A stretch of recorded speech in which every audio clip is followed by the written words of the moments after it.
السلام علیکم، good afternoon. Dog talk politics. آج ہمیں میرا خیال ہے یہ پروگرام کرتے ہوئے ایک مہینے سے زیادہ میں بھی وی are in the 6th week اور ہم نے کوئی 12 پروگرام کیے ہیں. جو لوگ ہمیں شروع سے دیکھ رہے ہیں وہ ان کو یہ اندازہ ہوگا کہ ہم ایک اسٹرکچر کے ساتھ چل رہے ہیں. We are looking at the core political questions. وہ کور پولیٹیکل کوشچنز ہمارے surround mainly around the economics of Pakistan, and we are trying to understand کہ وہ کون سے کی فیکٹرز ہیں جنہوں نے ہماری اکانومی کو نوز ڈائیو کر دیا ہے. تو آج ہمارے ساتھ ہیں to have this discussion with us former finance minister Pakistan doctor Salman sahab اور doctor Hasnain Javed. These are two economist, میں ماڈریٹر ہوں. So let's begin. Doctor sahab welcome. شکریہ جی. آپ بتائیے کہ پاکستان کی یہ جو کور اکنامک پرابلمس ہیں یہ کہاں سے لنک اپ ہوتی ہیں؟ where you think are those key points where things were going right and where things have gone wrong? دیکھیں، یہ تو آپ کا سوال جو ہے بڑا وسیع سوال ہے، کیونکہ اب 75th ایئر آف انڈیپینڈنس میں ہم چل رہے ہیں، اینڈ اس میں پاکستان کی اس ہسٹری میں بہت سے ایونٹس ہوئے ہیں، بہت سی گورنمنٹس آئی ہیں، اپس اینڈ ڈاؤنس ہوئے ہیں، جنگیں ہوئی ہیں. آپ نے تقریباً 22 IMF کے پروگرامز کیے ہیں. And we are currently in a very dire kind of economic situation جہاں پہ آپ بالکل بینکرپسی کے اوپر ہیں more or less. Yes. And آپ کے پاس IMF کی کنڈیشنز زبردست قسم کی کنڈیشنز پڑی ہوئی ہیں. عوام جو ہیں وہ انفلیشن میں اور بے روزگاری میں اور ڈسپونڈنسی میں ڈوبے ہوئے ہیں. مہنگائی جو ہے وہ پاکستان کی میرا خیال 75 سال کی ہسٹری میں اتنی زیادہ مہنگائی کبھی نہیں ہوئی. We are at its peak. And to top it off we are in the middle of unprecedented flood کہ جہاں پہ تقریباً آپ کے 15% آبادی اور آپ کی اتنا ہی اس سے بہت زیادہ ایریا، لیکن کم از کم 10 سے 15% آپ کی ایگریکلچرل اکانومی بری طرح سے متاثر ہوئی ہے، اور آپ کی ٹرانسپورٹیشن سسٹم اور لاجسٹک سسٹم دھرم برم ہو گیا ہے. نارتھ ساؤتھ کنیکٹیوٹی ٹوٹ گئی ہے. تو ظاہر ہے کہ یہ جو آپ نے سوال کیا ہے اس میں بہت سے عوامل ہیں کہ ہم آج یہاں پہ پہنچے ہیں. Yes. اور ایک بات میں کروں کہ جو بھی آپ پالیسیز لے کے آتے ہیں، جب بھی لاتے ہیں، آج سے 70 سال پہلے لائے ہیں یا 75 سال انڈیپینڈنس کے وقت سے لائے ہیں، تو ان پالیسیز کی ٹریجیکٹری جو ہوتی ہے نا یہ بڑی لمبی ہوتی ہے. سر یہ نہیں ہوتا کہ آپ نے آج یہ کیا تو کل اس کا رزلٹ آ گیا تو ختم ہوگی بات اور نئی کوئی چیز آ گئی. اس طرح سے نہیں ہے. اب لانگ ٹرم امپلیکیشنز بہت ہوتے ہیں. ہر ڈیسیجنز جو ہے نا اکنامک ڈیسیجنز کی لانگ ٹرم امپلیکیشنز بے شمار ہوتی ہیں، اور جو ممالک ان چیزوں کو نہیں سمجھتے کہ اس کی امپلیکیشن کیا ہے، جو میں آج ڈیسیجن لے رہا ہوں اس کی کل کیا ہوگی امپلیکیشن، اور کل سے 50 سال بعد تک کیا کیا امپلیکیشنز ہوں گی، اور ان کو اگر اب آپ نے اچھی طرح سے نہیں جانچا کیا تو وہ آپ جب کام کرنے شروع کر دیں گے تو وہ پھر کیومولیٹ کرتے کرتے آپ کو ایک ڈیڈ اینڈ میں پہنچا سکتے ہیں. So that's where we are. And that's where we are in a way. اور اس کی جو اسٹرکچر ہے اس ساری ڈیسیجن میکنگ کا, let's call it decision making, جس پیریڈ میں ہم 75 سال میں جو بھی ہم نے فیصلے کیے ہیں, اس کا ایک اچھے ممالک جو بڑے ڈیولپ کرتے ہیں, تیزی سے کام کرتے ہیں, دے گیٹ گڈ ریزلٹس, ان کا ایک نظام ہوتا ہے. اور وہ نظام جو ہے وہ نمبر 1 وہ ڈپینڈ کرتا ہے آپ کی لیڈرشپ پہ. Number 1 that's critical, very critical. Number 2 وہ ڈپینڈ کرتا ہے کہ ویژن کیا ہے جو کہ عوام کے سامنے آپ نے پیش کی ہے. اور نمبر 3 اس میں کہ ویژن کو آپ نے ایک اسٹریٹجی میں جب آپ کنورٹ کرتے ہیں تو آپ میں کیا مہارت ہے وہ اسٹریٹجیز بنانے کی. نمبر 4 ان اسٹریٹجیز کو امپلیمنٹ جب آپ کرنے جاتے ہیں تو آپ حکومت کا اسٹرکچر جو ہے وہ کیسا بناتے ہیں کہ وہ امپلیمنٹ ہو سکیں چیزیں, جس میں آپ کے محکمے بھی آتے ہیں, آپ کے منسٹرز آتے ہیں, یہ سارے, اور ان کے کیا کیا رولز ہونے چاہیے, کیا ٹارگٹس ہونے چاہیے, گولز ہونے چاہیے. اور وہ جو ہیں پھر اسٹرکچر کے ساتھ ساتھ وہ دیکھتے ہیں کہ ان کے پروسیسز کیا ہیں, طریقہ کار کیا ہیں, اور وہ جب امپلیمنٹ ہوتے ہیں تو اس کا پھر فیڈ بیک بھی آتا ہے کہ وہ ریزلٹ کے مطابق چل رہے ہیں کہ نہیں چل رہے. سو گورنمنٹ جو ہے it is not an ad hoc kind of thing. Governance کی جہاں ہم بات کرتے ہیں وہ بڑا اسٹرکچر اس میں ہوتا ہے.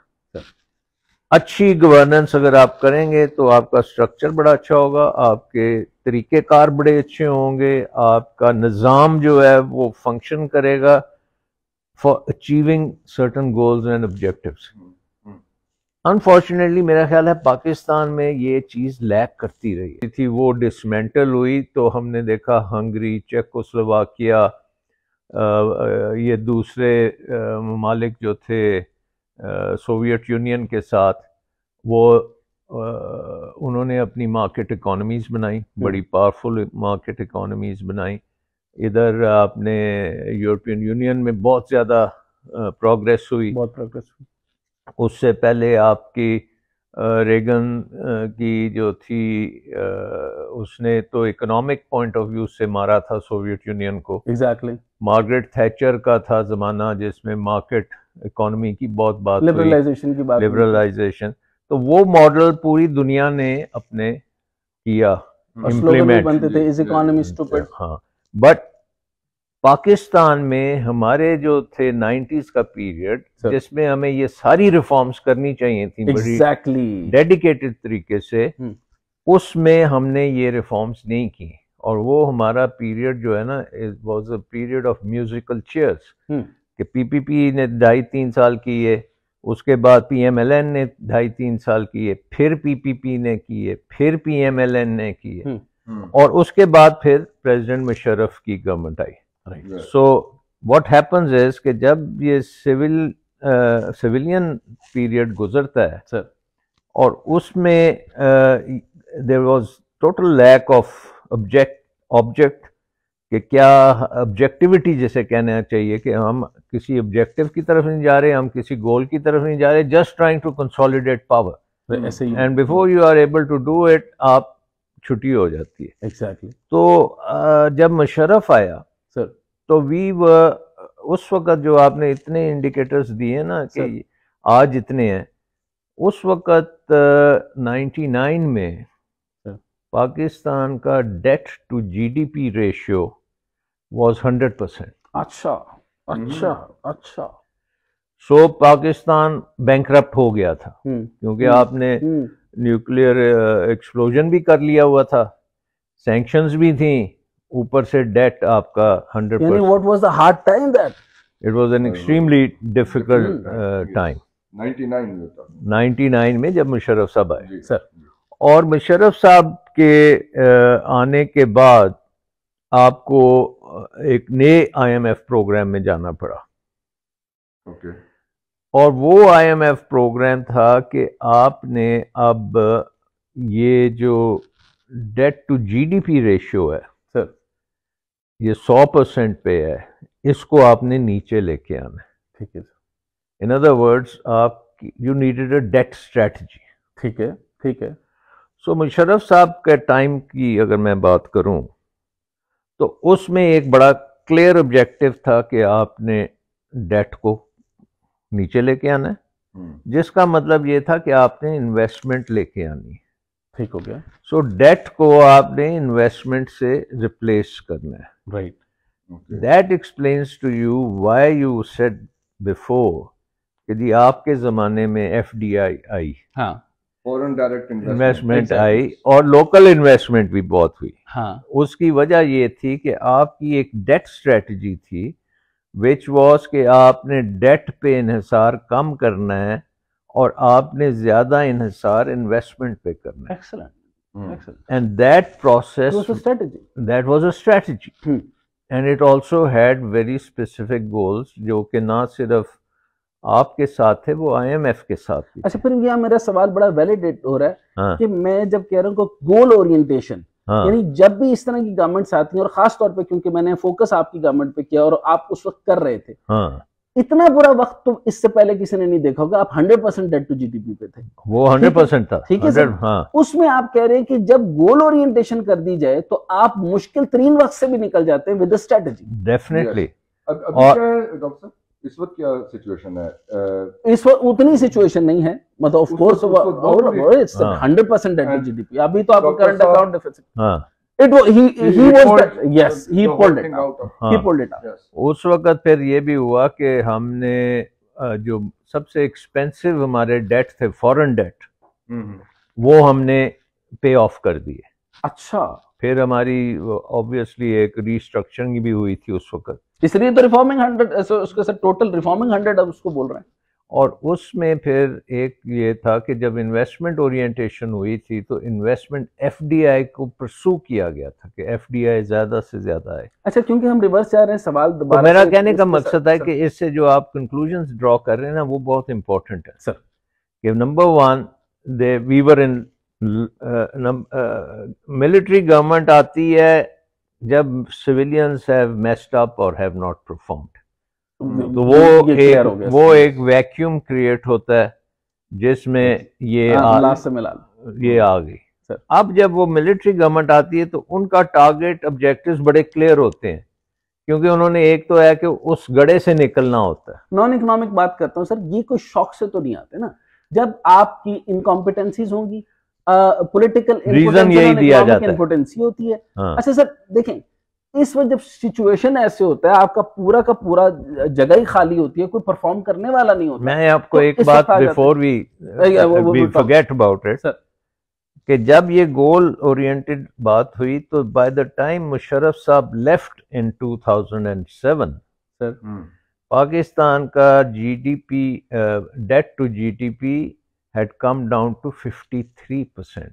اوکے تو 100% سے لے کے 53% پہ آپ لے کے, what a strategy. And it was accelerating growth. And growth was 7% plus. اچھا if I am not wrong sir, تو آپ نے اس ٹائم پر جو ہے وہ سب سے زیادہ اعلانات کیے اور آپ نے ہی وہ بنائے تھے, I know that, کہ اس ٹائم پہ میکسیمم ڈیمز کا تیار کیا گیا تھا, داسو ڈیم, بھاشا ڈیم, اور یہ جتنے کی بھی ہے. ابھی تو ریسنٹ ٹائم کے اندر بھی آپ نے وہ انسٹرکشن دی تھی کہ 91 ارب روپے کا آپ نے بجٹ رکھا تھا, لیکن یہ سارے ڈیم تو اسی دور کے شروع تھے. جی اب نیکسٹ پوائنٹ اب آ گیا نا, یہ بہت امپورٹنٹ پوائنٹ آپ نے, ہم اس کو بعد میں لیں سر, ابھی کر لیتے ہیں کیونکہ we are in the kind of flow of things. ٹھیک ہے سر. تو ایک تو یہ ہے کہ وہ ڈیٹ کو ہم نے 54% پہ لے آئے. رائٹ. سیکنڈلی جو 90s میں ایک بہت بڑا کام ہوا سر, جس کی بیس اس سے پہلے رکھ دی گئی تھی. ٹھیک. اور وہ کام یہ ہوا تھا 90s میں کہ ہم نے ڈیمز کیونکہ ہم نہیں بنا رہے تھے, تو ہم نے کہا کہ بجلی اب جو ہم بنائیں گے یہ ہم فاسل فیول سے بنائیں گے. اوکے. فاسل فیول کا مطلب ہے کہ یہ ہم تیل سے اور گیس سے بنائیں گے، اور ہم نے یہ نہیں سوچا اس وقت کہ یہ جو تیل ہے یہ امپورٹڈ ہے. Very important point, sir. Very, very important. The prices were so low. The prices were not so low, but the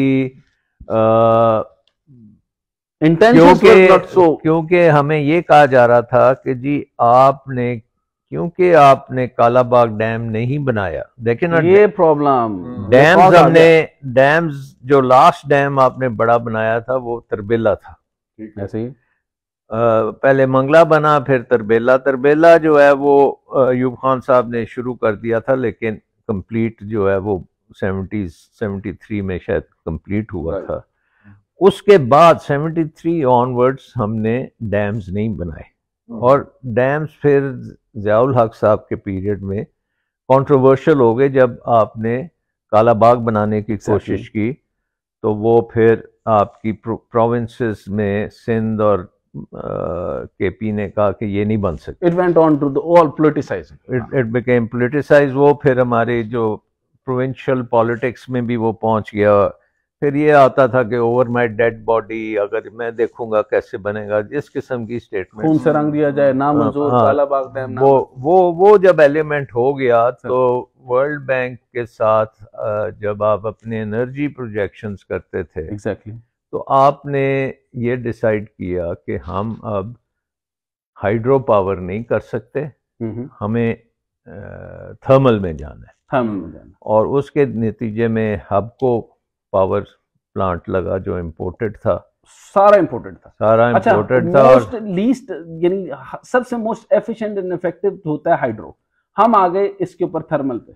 hydro کا یہ تھا بینیفٹ پاکستان میں کہ ہائیڈرو ہم بناتے تھے ڈیم پانی کے سٹوریج کے لیے، اور وہ ہم نے بنائی نہیں، اور وہ سٹوریج ہوتی تھی ایگریکلچر پرپسز کے لیے، اور اس سے بجلی جو تھی وہ مفت بنتی تھی. ایگزیکٹلی سو بجلی واز اے بائی پروڈکٹ. بالکل ٹھیک. سو بجلی میں آپ تھوڑا سا انویسٹ کرتے تھے پاور اسٹیشن میں، لیکن اس کا فیول جو ہوتا تھا وہ زیرو ہوتا تھا. پانی گزر رہا ہے، وہ پانی بھی کنزیوم نہیں ہوتا تھا، صرف اس کی فلو تھی. تو وہ یو ڈنٹ ہیو. آج اگر ہم دیکھتے ہیں نا ہمارا ابھی بار بار لوڈ شیڈنگ ہوتی ہے، وہ اس لیے ہو رہی ہے کہ آپ کے پاس ڈالرز نہیں ہیں کہ آپ اپنی وہ گیس اور اس کو امپورٹ کریں اور بجلی کے کارخانے کو 24 گھنٹے چلائیں. اور وہ اتنی مہنگی ہے کہ وہ آپ کی عوام اس کو اب برداشت نہیں کر سکتی. سو وہ گورنمنٹ کے لیے ایک قسم کا یہ ہے کہ چلو لوڈ شیڈنگ کر دو، کم از کم ڈالرز تو نہیں خرچ ہوں گے. یہ مانیں گے تو نہیں، بٹ الٹیمیٹلی تو آف کورس یہ. اچھا اب امپورٹ ہو گئی سر، بجلی امپورٹ کر دی، ڈالرز کا. اب یہ جو آپ نے ڈیسیجن لیا ہے سر، اس نے آپ کی اکانومی کو ہمیشہ کے لیے جسے کہنا چاہیے ڈیمیج کر دیا. Right sir. اور اس کی وجہ یہ تھی کہ آپ نے امپورٹڈ انرجی کر دی ایک ایسے ملک میں جو ایکسپورٹس نہیں کرتا. That is very important. آپ 100% امپورٹ پہ چلے گئے ہیں. ابھی بھی امپورٹ بل آپ کا آسمان پہ ہے، لیکن آپ نے اپنی ایکسپورٹس آپ کے ہیں نہیں، اور آپ ڈکلائن 24% پہ جا رہے ہیں. آپ نے اورینٹیشن آپ کی ایکسپورٹس کی طرف آپ نے نہیں کی. ایگزیکٹلی. سو دا کوشچن دین از کہ مشرف صاحب کے پیریڈ میں ہماری یہی کوشش تھی کہ نمبر 1 ڈیٹ کو نیچے لایا جائے، اوکے، انویسٹمنٹ کو آگے لیا جائے. میں سولوشن بھی بنا رہا ہوں. اور اس کے ساتھ ساتھ یہ تھا کہ یہ جو انویسٹمنٹ ہم لا رہے ہیں اس سے 2 کام ہو، ایک کہ یہ امپورٹ سبسٹیٹیوشن بھی ہو اور ایکسپورٹس بھی ہوں. اوکے. اور فائنینشیل سیکٹر میں بھی آیا کہ دنیا کے ساتھ ہماری کنیکٹیوٹی بن جائے. اور ہماری اس وقت جو تھی ٹریڈ، اس میں بھی خاصا اضافہ کیا، بٹ فورن انویسٹمنٹ میں بے شمار اضافہ ہوا.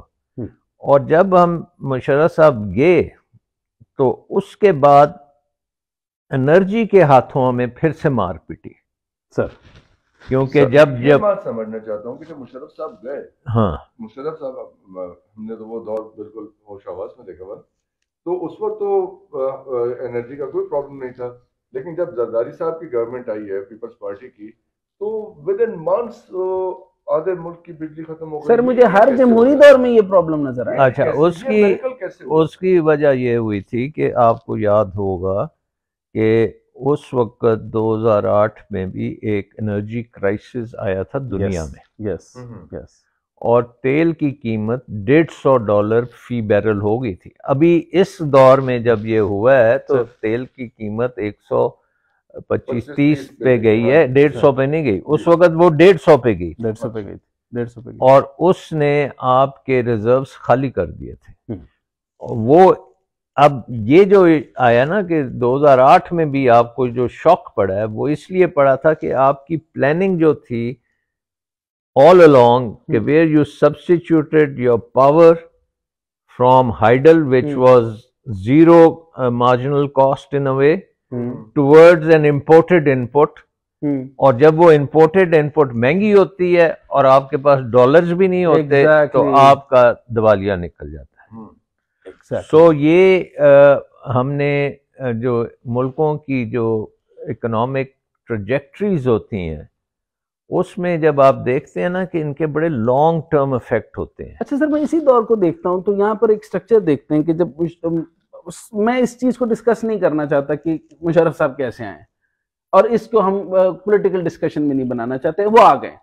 اچھا اب وہ جب وہ سلیکٹ کرتے ہیں تو میں سملیرٹی دیکھتا ہوں کہ جب بھی کنسسٹنسی آتی ہے اور جب بھی اگر میں اس کو چائنا کے ساتھ ریلیٹ کرتا ہوں, جب بھی میں ایبینامکس کے ساتھ جاپان کی اکانومی کو دیکھتا ہوں, سنگاپور کی اکانومی کو دیکھتا ہوں, چائنا کے اندر جو ہے وہ عزت یہ دی جا سکتی ہے کہ الیکٹڈ گورنمنٹ یا الیکٹڈ بندہ ہے یا نہیں ہے, یا الیکشن لڑنے والا ہے یا نہیں ہے, لیکن میرٹوکریسی کی بیس کے اوپر لی کائچک کو پریمیئر بنایا جاتا ہے کیونکہ یہ وہ آدمی ہے جس نے بجلی کی کھپت اور باقی چیزوں اور ٹریولنگ اینڈ ٹرانسپورٹیشن کو اس کو ٹوٹل کنزمپشن دے کر کے اس کو جی ڈی پی کے پیرلل کھڑا کر دیا اور اس نے ایک اپنا سسٹم بنایا اور وہ کامیاب ترین سسٹم بنا جس کے اندر سے ایفیشنسی اینڈ ایفیکٹیونیس اوپر چلی گئی.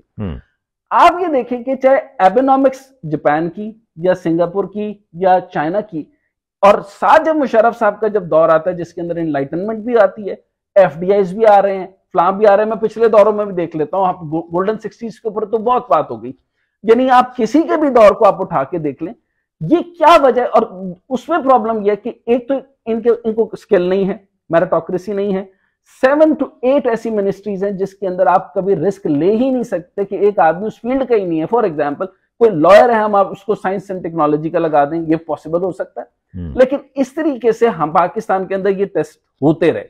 آپ سے فرمائیں کہ جو میں ایک چیز دیکھتا ہوں, کانٹریکشن کر دو یا اس کو جو ہے وہ ایکسپینشن کر دو.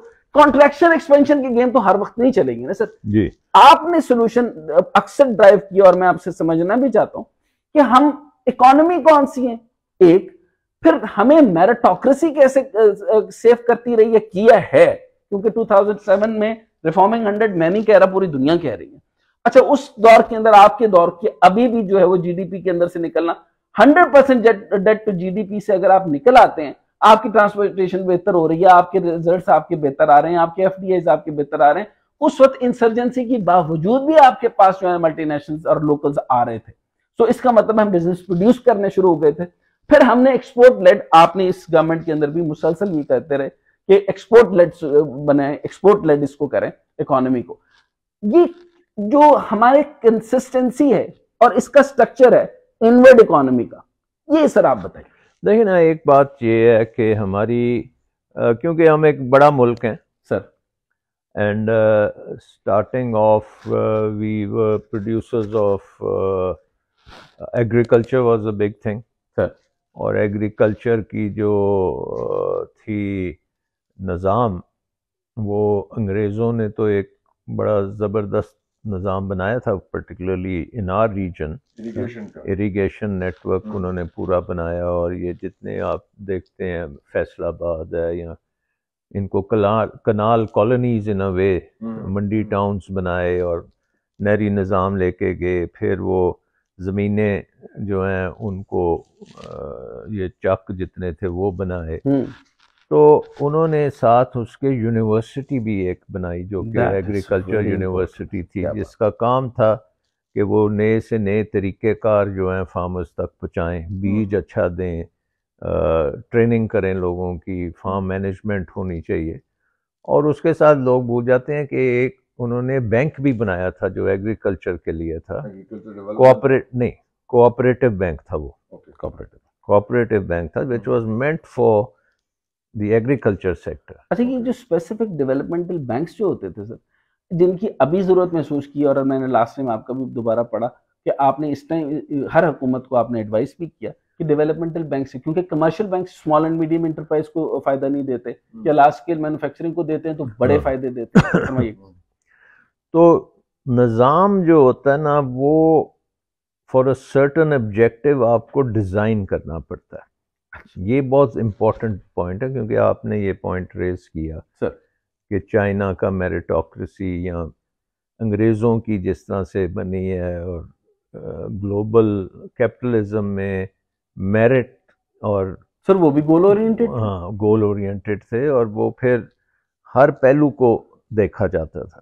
تو اب یہ اس کو مائنس کیسے کر دیتے ہیں سر کہ نہ مینیفیسٹو ہے, نہ اکنامک مینیفیسٹو, نہ کسی جماعت کے پاس تھنک ٹینک ہے, نہ کسی جماعت کے پاس اکنامک تھنک ٹینک ہے, نہ معیشت کے اوپر پوچھا جاتا ہے, نہ عوام پوچھ رہی ہے, نہ بتانے والا حکمران بتا رہا ہے. اس کو یہ بھی نہیں پتا کہ اس نے ایگریکلچر میں کیا کرنا ہے, باقی سیکٹر میں کیا کرنا ہے, لارج اسکیل مینوفیکچرنگ میں کیا کرنا ہے, چمڑے کی صنعت میں کیا ہوگا, 12 کون سی ایسی صنعتیں ہوں گی جس کو ہم فوری فوکس کرتے ہوئے سٹارٹ اپ کریں گے.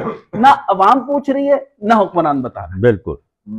تو آپ نے جب انورڈ ہمارا بتایا تھا, آپ سے سمجھ رہا ہوں نا جو ہم بات کر رہے ہیں, کہ بیکاز یہ they engage themselves in political games so much کہ ان کا جو ریئل فوکس ہے وہ کہیں اور شفٹ ہو جاتا ہے, اور اکنامک پرابلمس وہیں کی جائے. دیکھیں, they basically power for the sake of power gain کرنا, اور سیلف انٹرسٹ خاصا زیادہ ہو جاتا ہے کہ وہ ہمیں ہماری کنٹمپرری پالیٹکس میں نظر آ رہا ہے نا سارا نظر آ, تو وہ اس کے اوپر بحث کرنے کی ضرورت ہی نہیں ہے. سارے اسٹیٹک نمبر ریزلٹس بھی ہیں, اور پاور اسٹرگلز جو چلتے ہیں اس کا بھی ہے, آپ کو آپ کے سامنے ہے. یہ سر ریسنٹ اگر کوئی پڑھ لیں تو یہ 75 year of the feel economic journey آپ کے سامنے. سر لاسٹ اب میں اس میں آپ کو تھوڑا سا جو ہے نا, if we move towards that, کہ دنیا میں جو جن ملکوں نے بڑی جلدی ترقی کی ہے سر, اس میں آپ یہ کہہ سکتے ہیں جرمنی اور جاپان نے ٹوٹلی ڈسٹرکشن کے بعد اپنے آپ کو دوبارہ سے کھڑا کیا. they went from zero to leading nation. ہاں وہ اٹھے ہیں. اس کے بعد ہم نے دیکھا کہ کورین جنگ کے بعد کوریا نے جس طرح ترقی کی ہے, اس کے بعد ویتنام میں ہم دیکھ لیں, ویتنام کی جنگ کے بعد ویتنام کہاں کا کہاں پہنچ گیا. ایک کمیونسٹ کنٹری سے وہ اب ایک میریٹوکریسی اور کیپٹلزم میں وہ اور گلوبل مارکیٹ اکانومی انہوں نے بنا. چائنا کہاں سے کلوز تھا اور کہاں لبریٹ ہو گیا. چائنا کو دیکھ لیں آپ ملیشیا کو دیکھ لیں. تو ان ساروں میں کامن جو چیز ہے وہ یہ ہے کہ number 1 very clear vision, goals and objectives, and number 2 a very good design of governance. Okay. مطلب اب ہمارے جو ہیں 60 منسٹرز بیٹھے ہیں, they don't know what they are there for. Exactly, this is my question. ٹھیک ہے نا, this is my زیادہ تر تو میرا خیال ہے کہ وہ ان کے سیکٹری صاحبان جو ان کے سامنے رکھتے ہیں چیزیں, ان کی بھی سمجھ نہیں آتی ہوگی ان کو کہ یہ کیا. سر سیکٹری صاحبان کے بارے میں ایک, اور سیکٹری صاحبان کے اوپر کوئی نہیں ہے. بغیر ڈرے ایک اسٹیٹمنٹ یہ دینا چاہتا ہوں کہ جب بی اے کے 2 ایگزام, وہ بی اے والی انگریزی کے 2 پرچے کریں گے, ہسٹری کے پرچے کریں گے, اور پرشین پڑھ کر آئیں گے, اور سی ایس ایس کے ایگزام میں آپ ٹاپ بھی کر لیں, تو کیا آپ فائنینشیل مینجمنٹ کر سکتے ہیں سر؟ کیا آپ انجینئرنگ مینجمنٹ کر سکتے ہیں؟ کیا آپ ڈیمز بنا سکتے ہیں؟ کیا آپ اسٹرکچر کر سکتے ہیں؟ کیا ٹیکنوکریٹک مطلب کوئی سکلز نہیں. اب میں اب آپ سے آتا ہوں کہ یہ جو بات تھی نا کہ ایک تو ہے کہ آپ کے گولز آبجیکٹیوز ویژن بڑی کلیئر ہونی چاہیے. نمبر 2 آپ کی جو پولیٹیکل لیڈرشپ ہے ان کی سکلز بھی بہت امپورٹنٹ ہیں. تو یہ کیوں سوال نہیں کر رہے سر؟ پولیٹیکل لیڈرشپ کا مطلب یہ ہے کہ کم از کم انہوں نے مانیٹر کرنا ہے امپلیمنٹیشن کو. انہوں نے مے بی ڈیزائن نہیں کرنا. سر کہ جو بھی پرائم منسٹر ہوگا یا چیف ایگزیکٹو اسے ٹیکنوکریٹ نہیں ہونا چاہیے؟ نہیں، آئی تھنک وہاں پہ ضرورت نہیں ہے، بٹ لیکن نیچے تو ہے نا سر، ہاں بالکل پولیٹ بیورو کو تو بنانا چاہیے. نو، میرے خیال میں کہ جو بھی پرائم منسٹر کی پولیٹیکل پارٹی ہے سر، یہ امپورٹنٹ بات آ رہی ہے، اس پارٹی کا مینیفیسٹو بڑا پروفیشنل ہونا چاہیے. اور اس پارٹی میں جو ٹیکنوکریٹک ان پٹ ہے وہ ہونی چاہیے، اور اس پارٹی کے ممبرشپ میں بھی لیکن ایسا تو نہیں ہونا اکاؤنٹنٹ بھی ہونے چاہیے، انجینئرز بھی ہونے چاہیے، ڈاکٹرز بھی ہونے چاہیے، اکانومسٹ بھی ہونے چاہیے، اور وہاں پہ آپ کا ایک پورا مینیفیسٹو بنے جو کہ پاکستان کو، یہ جو میں نے بات پہلے کی ہے کہ Korea, Japan, Germany, China, Malaysia, Vietnam, اس لائن میں، مطلب یہ ایک کمپٹیشن ہے نا دنیا میں، ایک نیشنز کا کمپٹیشن ہے جس میں آپ نے انورڈ جو ملک ہیں وہ کمپٹیشن نہیں کرتے، وہ تو آپس میں ہی اپنے ملک کے اندر ہی پروڈیوس کرتے ہیں، وہ کنزیوم کر لے. جس نے دنیا کی مارکیٹس میں جانا ہے اس نے کمپیٹ کرنا ہے باقی ملکوں کے ساتھ، اور 190 کے قریب جو ملک ہیں یا 200 کے قریب ہیں، ان میں سے آپ نے ٹاپ 5-10 میں آنا ہے.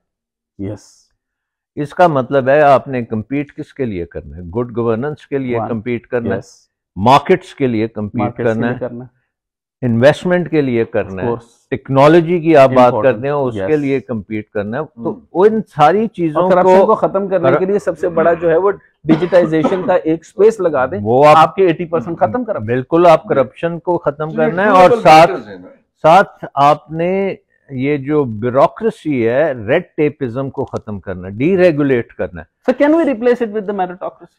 Absolutely. You have to. We have to. مطلب بیوروکریسی کوئی اور سولوشن تو نہیں ہے نا سر، اسی بیوروکریسی کے ساتھ تو نہیں چل سکتے اسی طرح.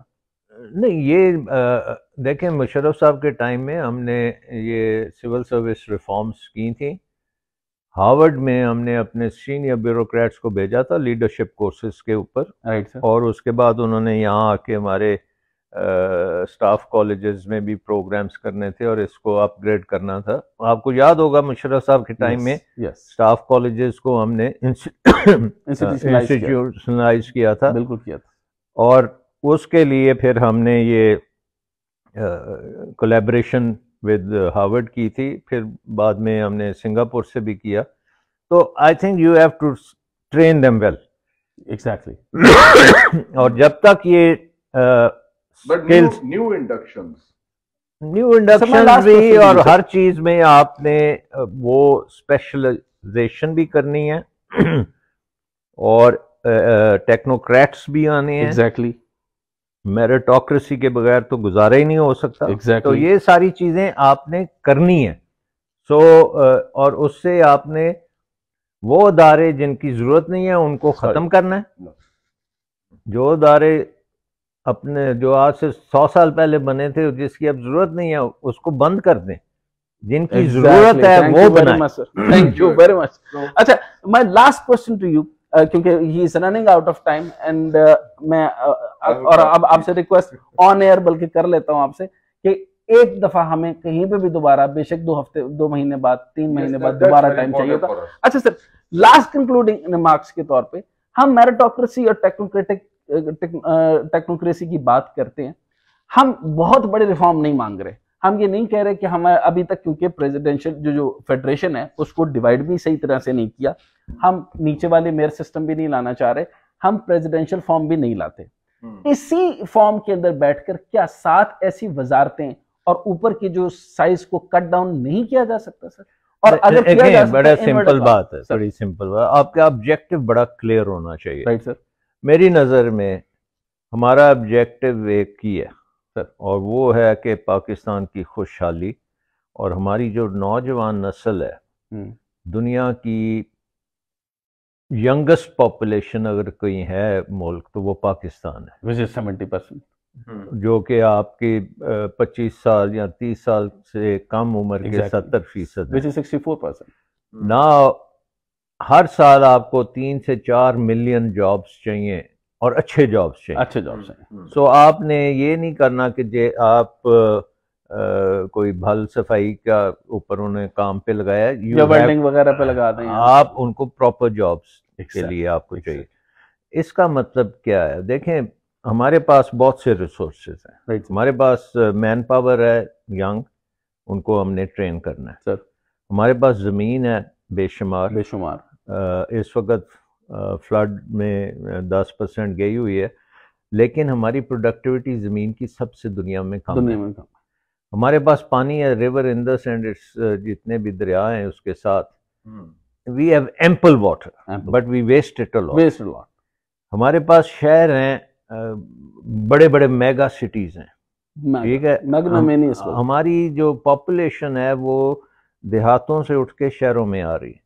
یہ سارے انگریڈینٹس کو ایک اسٹریٹجی میں آپ نے پرونا ہے, اور وہ اسٹریٹجی یہ ہے کہ ان کا پر کیپٹا انکم اگر ہم اس وقت $1500 پہ بیٹھے ہوئے ہیں, تو ہمیں اگلے 2047 تک, لیٹ سے جب پاکستان 100 سال کا ہوتا ہے, تو ہم نے اس کو کوئی $40,000 پہ لے کے جانا ہے. Right, it's a huge number. اب اس کو کرنے کے لیے آپ کی اسٹریٹجی اب بیکورڈ آپ کام کریں, اور میں اس لیے یہ کہہ رہا ہوں کہ یہ اسٹریٹجی کریں گے تو یہ آپ اس طرف پہنچ سکتے ہیں. میں اس لیے یہ کہہ رہا ہوں کہ 2010 میں just after when I came out of the government, ایک رپورٹ آئی تھی ایشین ڈیولپمنٹ بینک کی طرف سے, جس کا نام تھا دی ایشین سینچری, اور اس نے انہوں نے 2050 تک کا پروجیکشنز کیے ہوئے تھے ڈفرینٹ اکانومیز کے,